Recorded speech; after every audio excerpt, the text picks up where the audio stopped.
네, 안녕하세요. 사례로 접근하는 절세 방법, 상속 증여세, 메가랜드 세법 이성원입니다. 여러분들 상속 증여세 많이 궁금하시고 상속 증여세에 대해서 많은 분이 관심이 있고 관심만 있어요. 세금을 어떻게 하면 줄이는지. 자, 무조건 세금을 안 내려고만 하세요. 상속세와 증여세를 어떻게 하면 안 내는가 이걸 물어보는데 그게 아니라 어떻게 하면 상속 증여를 받고 나중에 재산을 보유하고 양도할 때까지 연결되는 세금이 어떻게 절세를 할 수 있고 어떻게 해야만 상속 증여를 효율적으로 받을 수 있는지 이런 방법을 찾는 것을 알으셔야 돼요.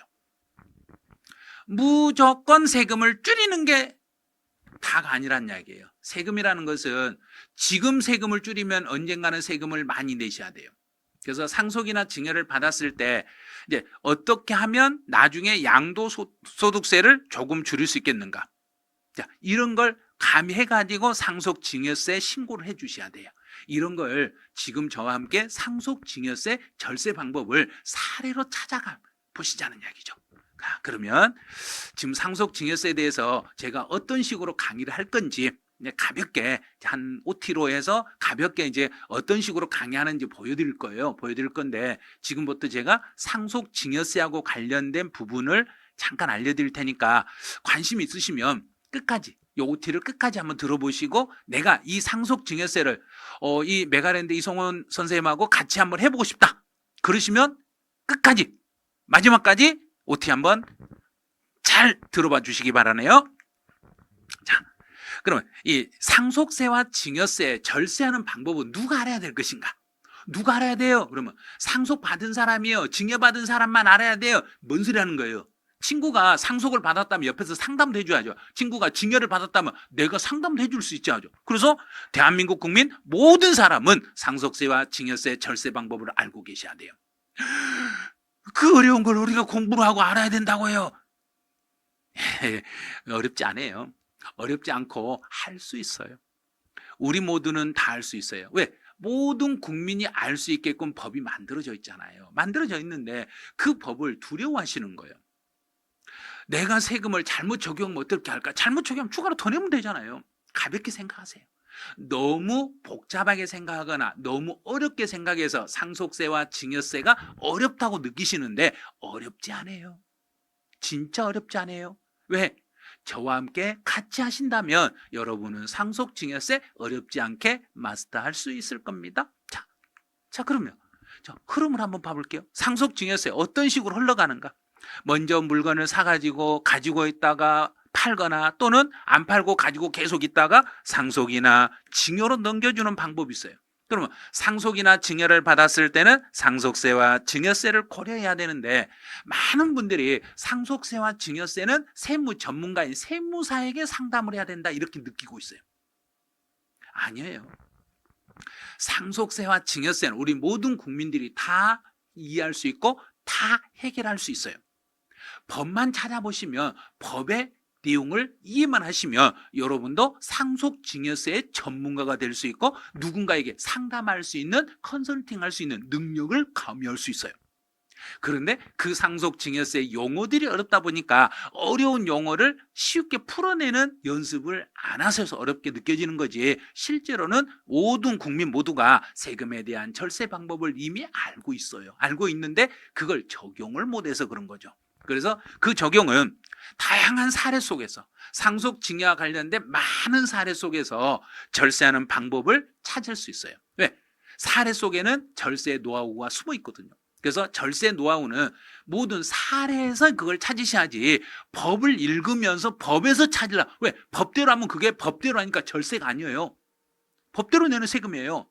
절세라는 것은 법을 최대한 이용해서 세금을 줄이는 거예요. 그런데 법을 완벽하게 적용을 해야만 세금이 줄어드는 거지 세금을 잘못 적용하시면 세법을 잘못 해석하고 잘못 적용하시면 대래 세금이 더 많이 나와버릴 수가 있어요.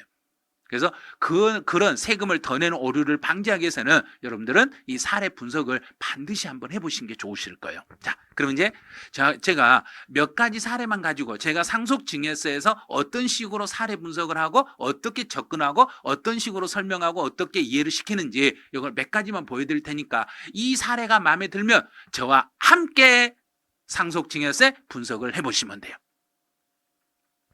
준비되셨죠? 자, 그러면 사례 분석으로 한번 들어가 볼게요. 상속재산을 판단할 때 이게 상속재산 판단을 할 수 있는가? 이 사람이 상속을 받는가 못 받는가 이제 봐야죠. 시부모님과 남편이 교통사고로 사망을 했습니다. 시부모님하고 남편이 교통사고로 사망했다네? 장례식이 끝난 후에 임신 사실을 알았어요. 어떻게? 남편이 사망했어. 시부모님도 돌아가셨어. 그런데 뱃속에 아기가 있네? 장례식이 끝나고 나서 뱃속에 아기가 있다는 사실을 알아버렸네? 뱃속의 아기는 시부모님의 뱃속의 아기가 시부모님의 재산을 상속받을 수 있을까요? 자, 뱃속에 있는 아기가 여기 태아가 상속을 받을 수 있을까요? 법에는 이런 말이 없어요. 법에는 이런 말이 없기 때문에 사례에서 이제 찾아내셔야 돼. 자, 그럼 찾아보죠. 남편이 시부모님보다 늦게 사망했을 때, 먼저 사망했을 때 고려를 다 하셔야 돼요.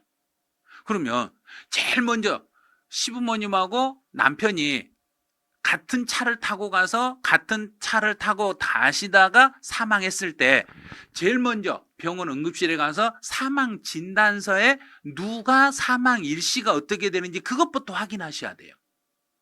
그래서 만약에 이런 경우라면, 만약에 저라가면 시부모님하고 남편이 동시에 사망을 했을 때 저는 시부모님은 나는 내가 결혼했으면 시부모님은 모른 척 해버리고 내 남편에다만 인공 마스크를 씌워가지고 단 1초라도 더 생명을 유지하게 해놓으실 것 같아요. 나 같으면. 왜? 법을 아니까. 왜? 왜냐하면 남편이 시부모보다 늦게 사망했을 때는 자, 여기요. 이 시부모님이 먼저 사망을 하고 여기서 사망을 하면 제일 먼저 상속은 직계 B속에게 가는 거예요. 자녀들에게. 그럼 자녀가 하나, 둘, 셋. 자녀 1, 자녀 2, 자녀 3이 있는데 이 재산이 이렇게 분산이 돼. 그러면 1씩 가져가니까 3분의 1, 3분의 1, 3분의 1씩 이렇게 상속을 받을 수 있어. 근데 이제 상속을 받고 난 남편이 다시 사망했네. 그럼 남편이 사망했을 때 남편은 다시 직계 B속에게 상속이 돼. 자, 여기 사망했으면 직계 B속이 있는가 봐요. 그런데 뱃속에 태아가 있네. 태아가 있으니까 이렇게 태아에게 먼저 여기 태아가 이제 내 남편의 상속 순위는 태아가 1순위가 되고 배우자가 있으면 배우자는 태아하고 동순위가 돼. 그래서 남편이 상속을 받고 받은 3분의 1을 남편이 받게 되는 3분의 1을 남편의 자녀인 태아하고 배우자가 동시에 그걸 상속으로 받아가. 그런데 배우자는 1.5를 가져가고 태아는 1을 가져가니까 여기다 곱하기 2를 이렇게 하면 여기가 2가 되고 여기가 3이 되겠죠. 그럼 다 합치니까 여기는 5분의 3, 여기는 5분의 2 이런 식으로 가져가겠죠. 그래서 여기는 5분의 3, 5분의 2로 이렇게 나눠져. 그래서 이 배우자가 시부모의 재산 중에 일부는 배우자가 가져가고 일부는 뱃속에 있는 태아가 이렇게 상속을 받게 되시는 거예요. 근데 이걸 모르면 만약에 남편이 먼저 사망해버렸다. 그럼 이제 곤란할 수도 있어요. 그래서 이 시부모님하고 남편이 동시에 사망했을 때 남편이 받을 수 있는 그 상속분을 태아하고 배우자가 나눠서 받을 수 있어요. 자, 볼게요. 남편이 시부모보다 늦게 사망한 경우에는 남편이 시부모님의 직계 비속으로 1순위 상속인이 됩니다. 자, 남편이 지금 시부모보다 늦게 사망하셨으니까 남편이 1순위가 되는 거예요. 그런데 또다시 남편이 사망했잖아요. 사망했으니까, 그러나 남편이 사망했으면 이제는 그 자녀하고 배우자가 1순위가 되는 거예요. 이 남편이 사망했기 때문에 그 사망자의 재산은, 그러면 남편이 받을 수 있는 3분의 1의 상속부, 시부모 상속 재산 3분의 1을 그 남편의 태아하고 자녀하고 남편의 배우자가 나눠서 상속을 받을 수 있어요.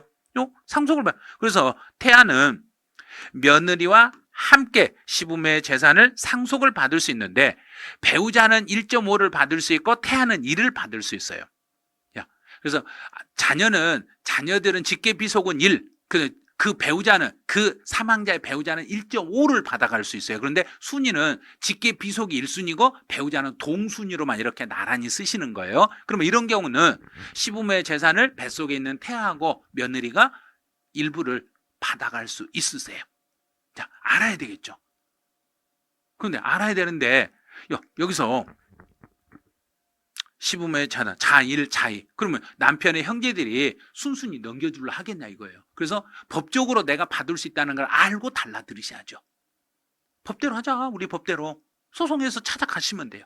안 준다고 버티면은 소송해서 찾아도 그 전체 남편의 몫인 3분의 1만큼은 태아하고 그 사망자의 배우자가 받아갈 수 있다는 거예요.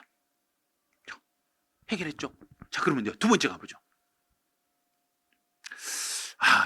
이거 하나씩 배워보니까, 내가 저래가지고 나는 못 받았는데? 그리고 드라마 보니까 이렇게 되면 뱃속에 아기가 있으면 그 형제들 중에 자1, 자2가 어떻게든지 우리 형수님 뱃속에 있는 아기를 어떻게든지 사산을 시켜버리려고 막 하는 그런 걸 드라마에서 많이 봤잖아요. 그래서 뱃속에 아기가 있는 그 형수는 집을 나가가지고 아무도 모르는 데서 살다가 얘가 태어나면 얘 손을 잡고 떳떳이 딱 목에 힘 빠빠시 주고 돌아오잖아요.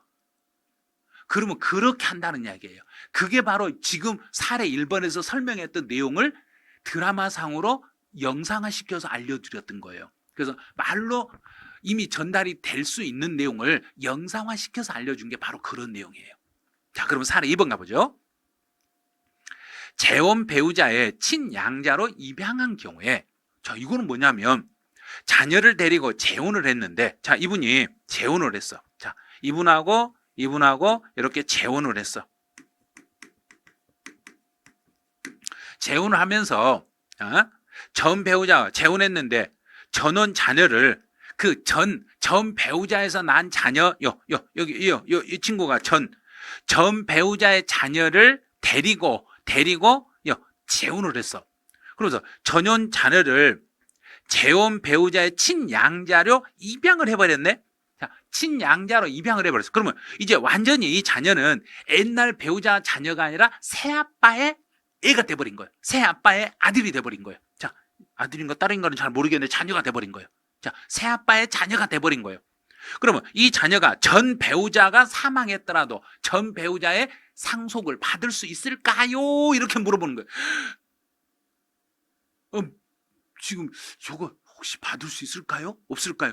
혹시 이제 친구가 이런 일이 있을 때 친구가 이제 세법을 좀 안다고 나한테 물어봤다고 생각해봐요. 야, 그러면 오늘 저녁에 술 사면 내가 알려줄게. 이게 좀 어려운데 밥까지 사. 밥도 그냥 밥을 사면 안 되겠는데 좀 좋은 걸로 사. 그러면 알려줄게. 계속 이렇게 말하는 거예요. 자, 그러면 이제 어떻게 결론이 뭔가 보죠. 자, 여기 이분이 자녀를 데리고 이 남자분죠. 전원 자녀를 데리고 이쪽 새로 재혼을 했어. 자, 이렇게 둘이 같이 왔다는 이야기예요.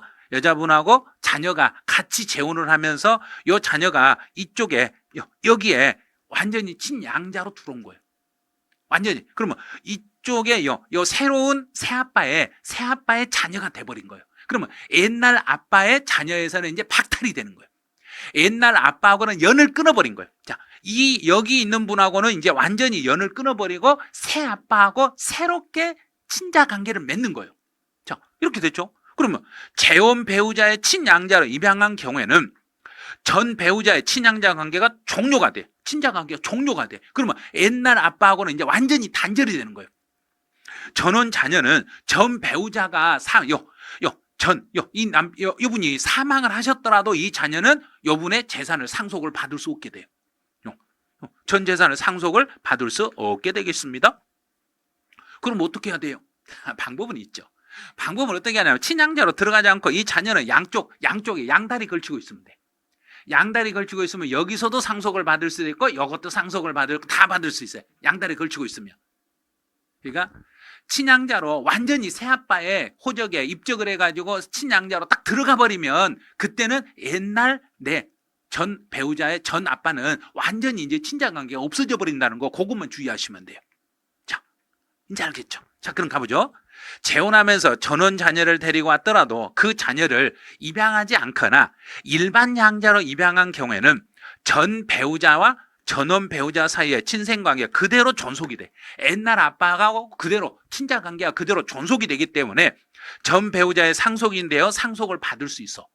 그런데 재혼 후에 전원 자녀를 재혼 배우자의 친양자로 완전히 입양을 해버리면 전원 옛날 아빠는 완전히 친자관계가 완전히 단절이 돼버리기 때문에 옛날 아빠의 재산을 상속을 받을 수가 없어요. 알아야 되겠죠. 왜?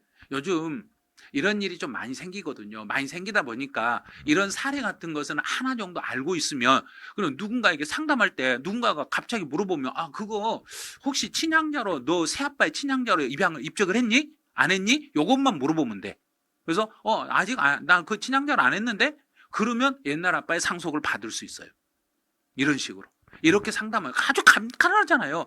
어렵지 않다는 거예요. 어렵지 않는데 노력은 안 해서 내 재산을 지키지 못하고 내가 상속을 받을 수 있는 사람인데 상속 못 받은 걸로 착각해버리고 이렇게 느낄 수 있어요. 그러면 이 사례 분석을 조금만 해보시면 저거 상속세 증여세 이 사례 분석을 메가랜드 저 이송훈 쌤하고 같이 하면 충분히 우리도 상속 증여 전문가가 될 수 있겠는데 이렇게 느껴지실 거예요. 자, 사례 2개만 했는데도 야 재밌겠는데 하고 먼저 재밌겠는데 그러면 바로 지금부터 수강 신청을 먼저 하시라는 이야기예요. 자, 그럼 이제 사례 3번 한번 다시 한번 보여드릴게요. 아버지 토지 위에 건물을 신축하여 사용하는 경우에 아버지에게 토지 사용에 대한 대가를 반드시 드려야 하나요? 만약에 드리지 않는다면 증여세를 납부해야 될까요? 자, 여기 봐요. 여기 땅은 부친 소유예요. 이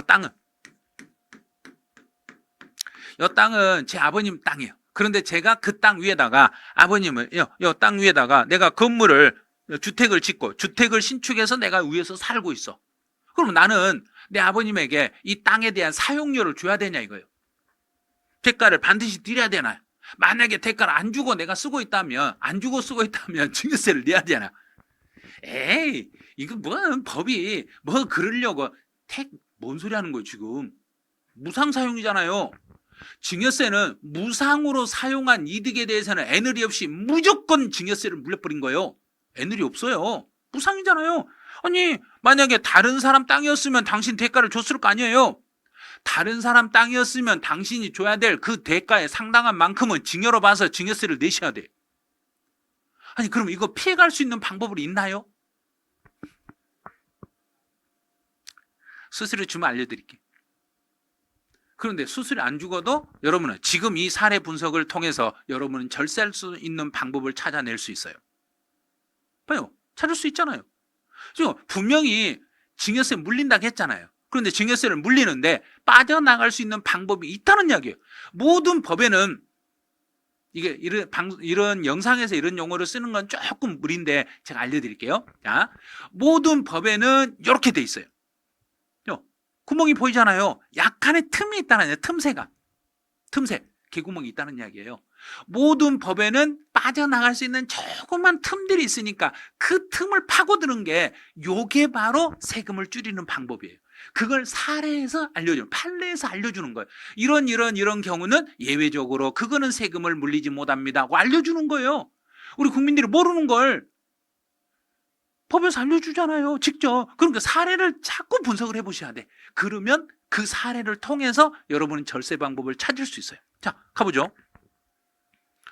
건물을 소유하기 위해서 특수관계에 있는 자의 토지를 무상으로 사용하는 경우는 토지 무상 사용 이익을 토지 소유자로부터 증여받은 것으로 봅니다. 그러면 이 밑에 있는 이 땅을 무상으로, 자녀가 무상으로 이용하기 때문에 그만큼 자녀는 증여세를 내셔야 돼. 무상 사용 이득으로 봐서 자녀에게는 증여세를 물리겠습니다.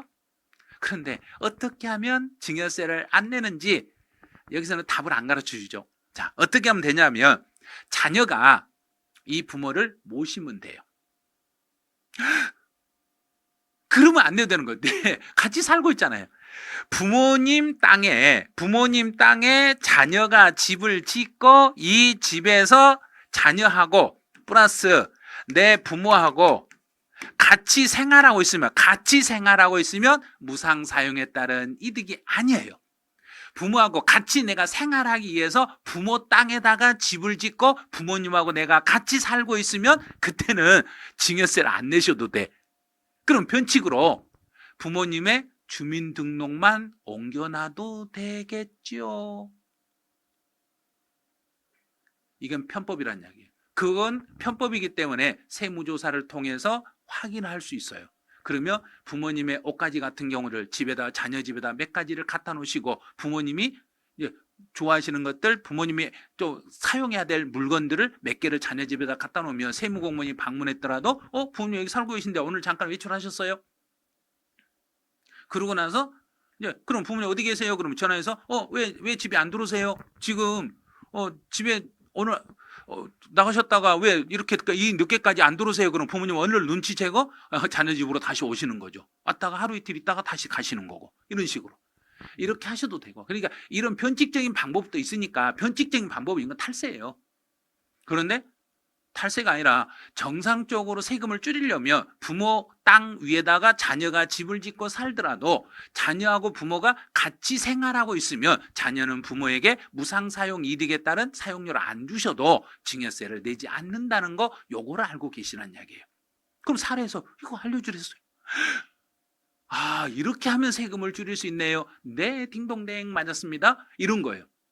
자, 이렇게 사례 분석을 해 가시는 거예요. 자, 사례 4번 한번 봐볼게요. 이제 증여세하고 증여세 관계를, 이제 증여세 상담을 진짜 많이 하시거든요. 그럼 증여세 이런 거예요. 작년에 성년인 아들에게 5천만 원을 증여하고 증여세를 신고했으나 세금은 내지 않았습니다. 왜? 자녀는 부모가 자녀에게 증여한 건 10년 동안 5천만 원까지는 증여세 공제가 있기 때문에 세금을 안 내셔도 돼. 5천만 원 증여해서 먼저 세금을 신고를 해서 세금 하나도 안 내. 그런데 올해 5천만 원. 돈 많이 주네요. 내년에 다시 또 5천만 원. 참, 이런 집 자녀가 되고 싶네요. 처음에 5천을 줬어. 그 다음에 다시 5천 주고 또 내년에 또 5천 또 준다네. 그러면 먼저 5천을 줄 때는 증여공제 5천만 원 증여받았으니까 세금 안 내죠. 그런데 이번에 5천만 원 플러스 5천에서 이제 1억이 됐네. 1억에서 공제 5천, 10년 동안 5천이니까 5천 빼고 나면 나머지 5천에 대해서 여기에다 곱하기 세율을 곱하기 해서 세액이 이렇게 계산돼. 세금 이렇게 내셔야 돼. 그런데 다시 또 내년에 5천을 또 10년이 되기 전에 5천을 또 증여하면 이제 5천에서 다 더했더니 1억 5천이네. 1억 5천. 1억 5천 중에서 이제 공제 5천 빼. 그러면 1억이네요. 1억에다 세율을 곱해. 그러면 세금의 액수가 나와. 세금의 액수가 나오는데 먼저 여기서요. 요 세금 낸 거 있잖아요. 두 번째 증여 5천 받으면서 냈던 세, 이미 내 기납부세, 이미 낸 거, 기납부세액을 빼. 기납부세액을 빼고 나면 나머지 이번에 세금 낼 게 나오겠죠. 이만큼 갖다 세금 내시면 돼. 이렇게 계산하시면 돼. 그러니까 세금 계산은 증여를 할 때마다 5천이 아니라 10년 동안 토탈해서 5천, 10년 동안 토탈 5천이니까 10년 안에 계속 증여를 하면 계속 합산해서 계속하고 다 합쳐서 5천 빼고 이미 앞에서 세금 낸 게 있으면 그 세금 빼주고 다시 계산하시고.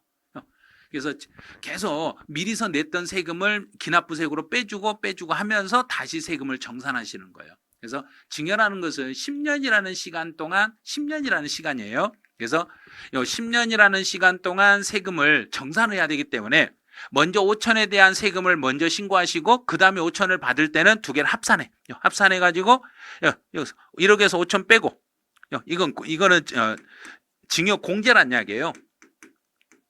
증여를 부모와 자녀 간에는 증여 공제가 5천이니까 전체 합쳐서 1억에서 5천 빼고 남는 거에서 세율을 곱하고 세금을 계산해. 그다음에 두 번째는 이제 1억 5천이요. 여기도 5천은 증여 공제. 그런데 여기서 주의할 게 이미 냈던 세금 있잖아. 앞에서요. 이미 앞에서 세금 계산해서 냈던 것을 이제 세 번째 계산할 때 합산됐으니까 여기가 이게 두 번째 거잖아요. 여기에 다시 합산됐으니까 앞에서 냈던 그 세금이 있으면 내가 낸 세금만큼은 이미 낸 세금으로 빼주고 나머지에 대해서만 세금을 내시면 되겠습니다. 이런 식으로. 이렇게 계산하시면 돼요. 자, 그러면 증여라는 것은 10년 이내에 동일인에게 증여받은 재산이 있으면 증여재산 합계액이 1,000만 원이 넘어가면, 그럼 5천이 넘었잖아. 5천, 1억, 1억 5천 됐잖아요. 그래서 10년 동안 1,000만 원이 넘게 되면 이걸 합산해서 신고를 다시 하셔야 돼요. 그래서 작년에 증여받을 때는 직계비속액에 증여공제 5천 있었기 때문에 세금을 안 내셔도 돼. 그런데 올해 증여받을 때는 작년에 5천 이미 공제를 받았기 때문에 5천 더해서 1억에서 5천을 빼고 나면 그러면 5천에 대해서는 세금을 물어야 되잖아요. 그래서 그 5천에 대해서는 추가로 이제 세금을 더 납부를 하시게 되겠습니다. 이런 말이에요. 이제 세법 상속증여세에 대한 절세 방법을 어떻게 사례로 분석해 가는가 잠깐 이제 그 OT 영상으로 제가 알려드리고 있는데, 많은 분들이 궁금해하는 게 세법을 어떻게 하면 줄일 수 있겠는가? 세금을 줄이는 방법이 있어요? 물으면 네, 있어요. 사례에 숨어 있어요. 자, 사례. 세법에 실무 사례가 이 사례가 절세 방법이 숨어져 있어요. 그래서 사례 분석을 정확히 하시고 이 사례를 자꾸 읽어보시고 이 사례에서 결론이 어떻게 나고 어떤 식으로 요걸 처리를 하고 있는가, 정부가 어떻게 처리하고 있는가, 그 처리 방법을 알아놓으시면 내 세금은 내가 줄일 수 있는 거예요. 아, 저렇게 하면 세금 나오고 이렇게 하면 세금 안 나오네. 그 방법을 사례에서 찾으셔야 돼. 자, 그래서 세법은 아는 만큼 세금을 줄일 수 있어요. 그래요? 알아야 절세하는 거죠. 세법은 알아야 절세하는 거예요. 그래서 만약에 세법을 잘못 해석해 가지고 엄청난 세금을 더 낼 수도 있어요. 세법 해석이 잘못되면 안 내도 되는 세금을 더 세금을 많이 내버릴 수 있어요. 잘못된 해석으로 인하여 세금을 추가로 내는 일이 없도록. 또 내 재산, 내 소중한 재산들 있죠. 내 소중한 이 재산을 내가 지키려면 세법을 알으셔야 돼요. 그래서 내 재산은 내가 지키기 위해서는 여러분들 모두가 세법의 절세 전문가가 되시셔야 돼요. 그러면 절세 전문가가 되려면 이제 부동산 양도소득세 사례 분석으로 절세를 찾는 방법과 상속증여세에서 사례 분석 절세로 찾는 방법을 메가랜드에서 메가랜드 부동산 실전 교육이라는 메가랜드 홈페이지로 들어오시면 부동산 실무라고 나와요. 실무 실전에서 양도소득세 절세로 세금 사례로 분석하는 절세 방법, 상속증여세 사례로 절세하는 사례 분석으로 절세하는 방법, 상속증여세, 양도소득세 영상을 여러분들이 나는 양도소득세가 관심 있다. 그러면 양도소득세를 먼저 한번 수강을 해보시고, 나는 상속증여세에 대해서 요거 진짜 알고 싶다. 그러면 상속증여세를 한번 해보시고, 근데 상속증여세는 한 6시간 정도면 충분히 상속증여세에 대해서는 다 해결이 돼요. 그러니까 상속증여세는 일반 국민들이 두려워해서 못하는 거지, 실제로는 상속증여세에 대해서는 조금만 노력하시면 여러분도 상속증여세 전문가가 되실 수 있어요. 그래서 저와 함께 상속증여세 또 양도소득세를 공부해 보시면 여러분도 사례에서 절세하는 방법을 다 찾을 수 있어요. 그러면 이제 한번 딱 배워놓으시고 이 사례를 계속 읽어보시면서 이런 사례는 이렇게 분석하네, 이런 사례는 이렇게 분석하네, 이런 분석하는 방법만 잘 터득하시면 여러분도 실무에서 또 집에서 내 재산도 지킬 수 있고 형제들의 재산도 상담해 줄 수도 있고 친구들 세법에 대한 상담도 가능하시고, 근데 완전 전문가는 아니더라도 세금을 어떻게 하면 줄일 수 있는 방법을 여러분이 찾을 수 있으려면 그 사례 분석을 잘 해보셔야 돼요. 그래서 이 강의 문의는 여러분들 내가 강의를 신청하고 싶은데 메가랜드 홈페이지 들어와서 어떻게 하는 방법을 잘 모르겠어요. 그러면 강의 신청 문의는 1833-3329로 해주시면 돼요. 자, 1833-3329로 신청해서 양도소득세 절세하고 관련된 세금이 그 강의가 있다는데 어디서 어떤 걸 결제해야 돼요? 그러면 상담원들이 알려주실 거예요. 또 상속증여세 절세하는 방법을 제가 수강해서 한번 듣고 싶은데 그거 어떻게 해야 돼요? 또 이렇게 물어보시면 여기 이쪽에 상담해서 1833-3329에 전화해서 한번 확인해 보시면 여러분들 강의 신청하는 데 도움을 주실 거니까요. 자, 저하고 이제 상속증여세, 양도소득세 절세하는 방법 한번 같이 한번 배워보실 분들은 본강의에서 만나기로 하고, 자, OT, 상속증여세 OT 강의는 여기서 마치죠. 그러면 여러분들 이제 본강의에서 만나기로 하죠. 자, 본강의에서 만나요.